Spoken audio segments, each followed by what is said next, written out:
Pernah nggak kamu bertanya-tanya kenapa setiap kali The Fed bicara soal suku bunga, harga Bitcoin bisa melonjak ataupun turun? Atau kenapa saat M2 money supply atau jumlah uang yang beredar di ekonomi sedang naik, Bitcoin bisa ikutan terbang? Dan kenapa harga Bitcoin sekarang sering bergerak seirama dengan saham di Amerika? Padahal dulu katanya Bitcoin itu adalah aset independen. Di video ini saya akan bongkar hubungan tersembunyi antara Bitcoin, kebijakan moneter, M2 money supply, dan pasar saham Amerika. Kita akan lihat data, studi akademis, sampai contoh nyata di 2025 ini, agar kamu bisa memahami kenapa Bitcoin makin hari makin terhubung dengan sistem keuangan global. Kita mulai dari hubungan Bitcoin dengan rate cut atau penurunan suku bunga. Secara teori, saat The Fed menurunkan suku bunga, biaya meminjam uang jadi lebih murah. Investor punya lebih banyak likuiditas untuk dialokasikan ke aset berisiko. Biasanya, ini positif buat saham teknologi, tapi sekarang juga berlaku untuk Bitcoin. Contoh nyata pada Agustus 2025, Powell di simposium Jackson Hole memberi signal bahwa The Fed siap memangkas suku bunga setelah melihat inflasi mulai terkendali. Sehari setelah pidatonya, Bitcoin langsung melonjak dari di bawah $112.000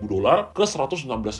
Lalu saham Coinbase juga naik 7%, MicroStrategy yang portonya penuh Bitcoin naik hampir 10%. Ini bukan kebetulan, tapi ini adalah reaksi pasar terhadap likuiditas baru. Kenapa bisa begitu? Karena Bitcoin dilihat sebagai risk on asset. Artinya, ketika uang murah kembali, investor mencari return lebih tinggi, dan Bitcoin jadi salah satu pilihan utama. Tapi menariknya, bukan cuma soal spekulasi. Rate cut juga menurunkan yield obligasi Amerika Serikat. Jadi banyak investor besar yang biasanya parkir di bonds mulai melirik Bitcoin sebagai alternatif. Itu sebabnya, setiap kali pasar mengantisipasi rate cut, demand terhadap Bitcoin cenderung meningkat. Sekarang kita masuk ke M2 money supply. M2 adalah total uang beredar. Cash, tabungan, deposito, semua likuiditas dalam sistem ekonomi. Data historis menunjukkan hubungan yang sangat kuat antara M2 money supply dengan harga Bitcoin.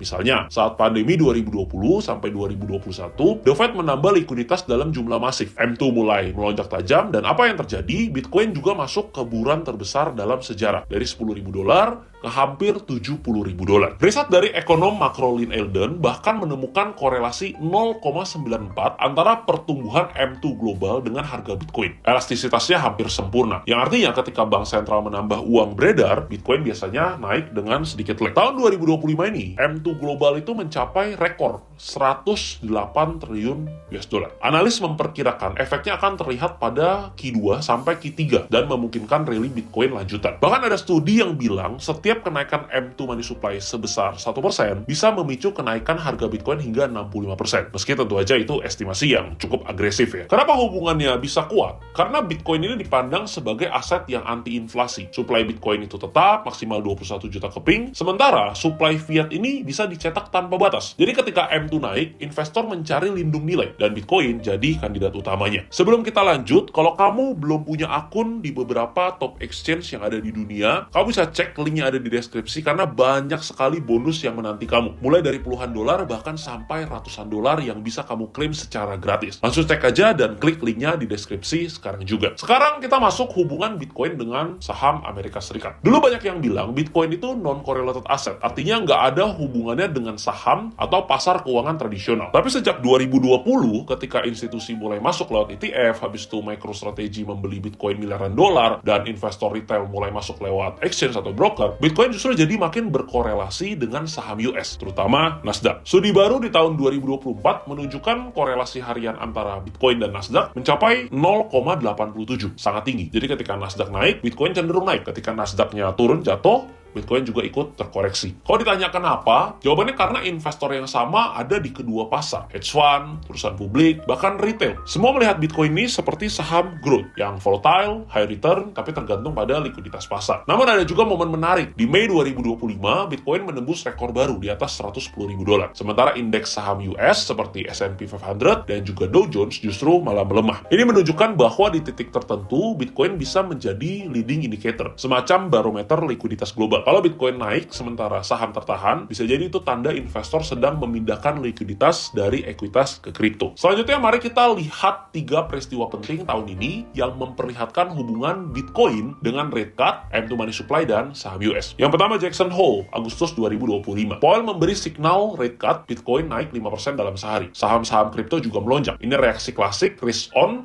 terhadap kebijakan moneter yang longgar. Kedua, M2 money supply mencapai rekor 108 triliun US dollar di awal 2025. 2 bulan kemudian, Bitcoin melesat dari 98.000 US dollar ke 115.000 US dollar. Lagi-lagi ada lag time ya, antara pertumbuhan likuiditas dengan rally-nya Bitcoin. Yang ketiga, pasar saham stagnan, tapi Bitcoin all time high. Di Mei 2025, Dow Jones turun, Nasdaq flat, tapi Bitcoin justru menembus rekor baru. Ini menunjukkan bahwa Bitcoin kadang bisa bergerak independen, terutama ketika naratif emas digital lebih kuat daripada naratif saham growth. Conclusion, Bitcoin ini sangat sensitif terhadap rate cut. Penurunan suku bunga ini bisa menciptakan kondisi risk on, melemahkan dolar, menurunkan yield obligasi, dan membuat Bitcoin lebih menarik. Bitcoin juga punya korelasi yang sangat kuat dengan M2 money supply. Semakin banyak uang yang beredar, semakin besar juga peluang Bitcoin naik, karena supply-nya tetap dan investor mencari lindung nilai. Ketiga, Bitcoin makin terkorelasi dengan saham US, terutama Nasdaq, akibat masuknya investor institusional. Namun ada momen di mana Bitcoin bisa menjadi leading indicator, bahkan melawan tren saham. Bagi trader dan investor, memahami tiga hubungan ini penting sekali, karena harga Bitcoin nggak cuma digerakkan oleh spekulasi, tapi juga makroekonomi global, kebijakan The Fed, jumlah uang beredar, dan juga dinamika pasar saham. Jadi harusnya hari ini kamu udah belajar banyak, Bitcoin itu bukan cuma sekedar aset digital spekulatif, tapi ia semakin terhubung dengan ekonomi global, mulai dari suku bunga, likuiditas, hingga market saham. Pertanyaannya, apakah ini akan membuat Bitcoin lebih kuat, atau justru lebih rentan karena ikut terseret arus kebijakan moneter? Apa pendapat kalian? Coba nanti drop di kolom komentar. Kalau kamu suka dengan video seperti ini, jangan lupa klik tombol like-nya untuk terus support channel ini, dan jangan lupa subscribe, karena sekarang sudah waktunya belajar bersama Trader Disiplin.